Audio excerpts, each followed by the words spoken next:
To those Americans that are complaining about the money we are spending in Ukraine, you need to hear this.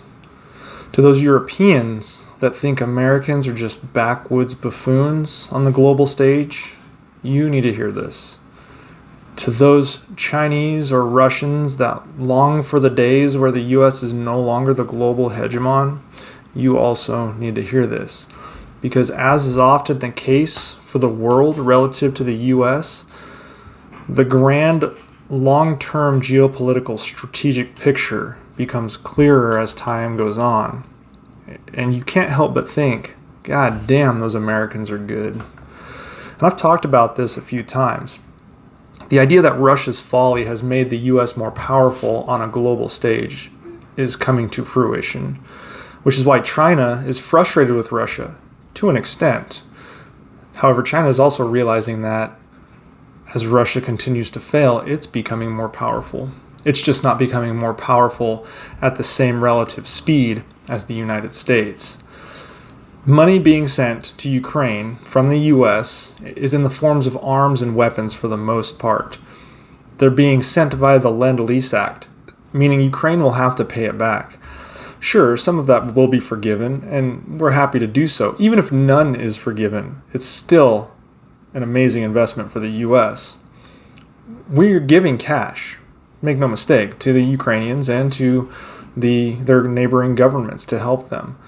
But it's not $40 billion in suitcases full of money.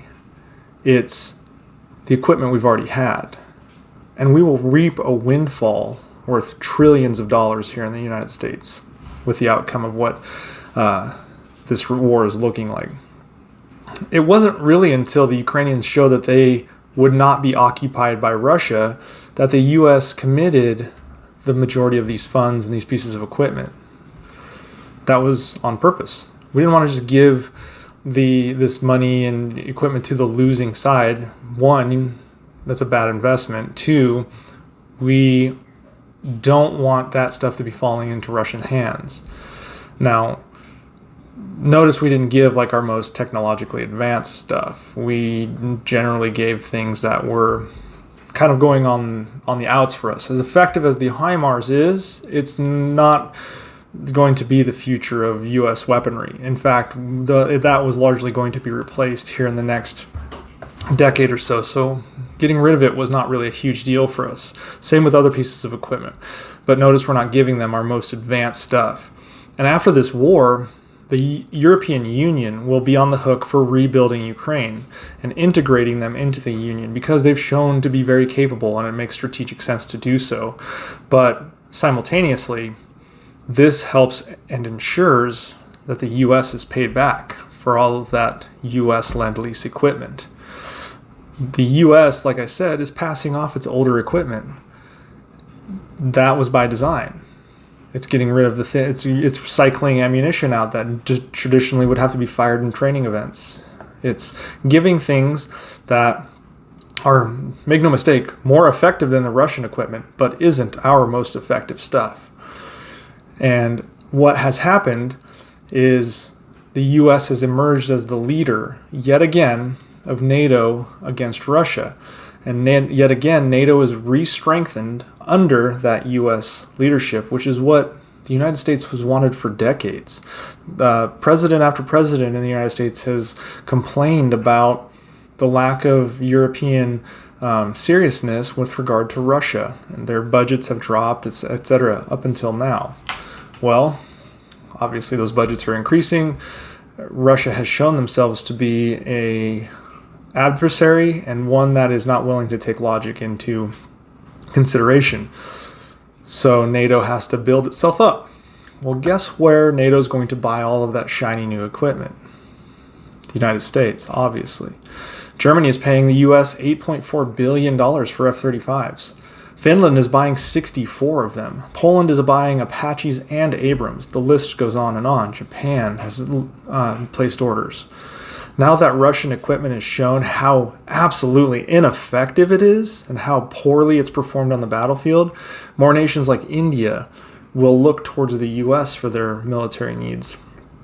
Say what you want about the US, but our military industrial complex is decades ahead of everyone else. This includes China. And now, the US global military export market their market share will grow because more people will want to buy US stuff and not Russian stuff. That means there's third order effects. Yeah, sure. You're paying the US. That's great. But it also means you're integrating into US systems. You have to be trained by the US. You have to form business deals and often treaties with the US so you can get this equipment. And you also have to pay the US in the US dollar. It reinforces. It's a reinforcing system. And that's what the US is doing. They're reinforcing their systems over and over again. It's iterating, becoming stronger, more powerful. And Russia has just fed into it. But wait, there's more. Europe is essentially decoupling from Russian energy, creating a huge opportunity for US sales to Europe. Again, the US is just going to rake in energy money from Europe. Excuse me. Europe falls completely out of Russian influence. The Russian military has been grounded by Ukraine with no American soldiers dying. Russia is no longer a threat to US influence, and Europe now knows it can handle Russia by itself. Now, the US would obviously come in, but there's enough confidence that Europe could take care of Russia without the US. So you know what that means? The US can focus on, you guessed it, China. But not only that, this is also a wake-up call for many trading partners with China, specifically in the European Union, who are now having to look at China as a potential serious military adversary, considering their support or their tacit support of Russia and their ties with energy and military equipment. European Union and Chinese relations have been set back years, if not decades, in terms of cooperation because of this war and because of China's own policies with regard to human rights and stuff. This was happening anyways. This war has just accelerated it. The days of the U.S. having to twist or ask the EU to flex on China, specifically in things like Huawei and their 5G system, are done. That's it. China is moving away from Europe at Europe's request now. China now needs to think much harder about invading Taiwan, what they've seen in Ukraine.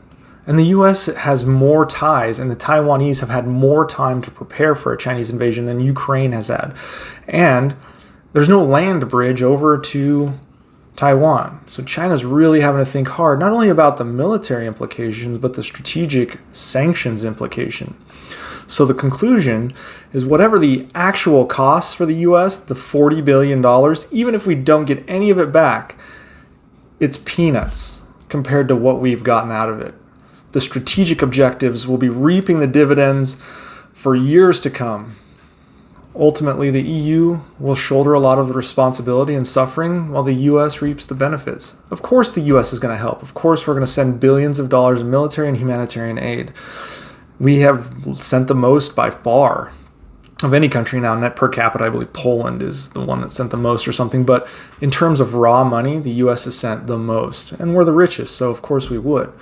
But this was also an investment in the future of U.S. security and influence that will return 100-fold over the next few decades. We are less than 5% of the global population here in America, but we are 90% of the influence. This latest round of warfare, foolishly conducted by Russia, has just reinforced that the United States is the global hegemon, is the global superpower, if not the global hyperpower. And we didn't get here by being dumb.